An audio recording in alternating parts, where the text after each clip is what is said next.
தமிழ் லஞ்சங்கள் அனைவருக்கும் வணக்கம். நான் சக்தி. இது நம்ம பைத்தமிழ். நம்ம பைத்தமிழ் சேனலை மறக்காம சப்ஸ்கிரைப் பண்ணிக்கோங்க. இன்னைக்கு நம்ம எதை பத்தி பார்க்க போறோம்னா, இப்ப இருக்கிற காலகட்டத்துல தெருவில் இருக்கிற ஒரு நாய்க்கு 5 ரூபா பிஸ்கெட் வாங்கி போட்டா கூட அதை சோஷியல் மீடியா எடுத்து ட்ரெண்ட் ஆகும்னு நினைக்கிறாங்க. கோவில் உண்டியில ஒரு 10 ரூபா போட்டா கூட 10,000 பேர்ட்ட பெருமையா சொல்றாங்கன்னா, இந்த கோவில்ல எவ்வளவு போட்டு தெரியுமா? ஒரு அனாதை ஆசிரமத்துக்கு 10 பேருக்கு சாப்பாடு போட்டா நான் தான் அனாதை நடத்துறேன்னு நினைச்சிட்டு இருக்காங்க.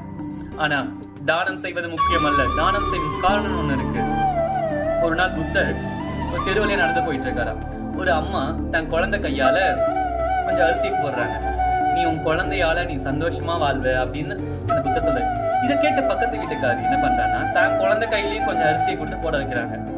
அதை வாங்கிட்டு புத்தர் சைலண்டா போறாரு. என்ன சாமி எனக்கு எதுவும் சொல்லின்னு கேட்கும் போது, நீ உன் கையால போட்ட அரிசி அதிகமாயிரும் உன் குழந்தை கையால கொடுத்து போட வைக்கிற அப்படின்னு சொல்லிட்டு சிரிச்சுட்டே போயிடலாம். மனம் இருந்தா மார்க்கம் உண்டு. ஸோ மனசார எதையும் பண்ணுங்க.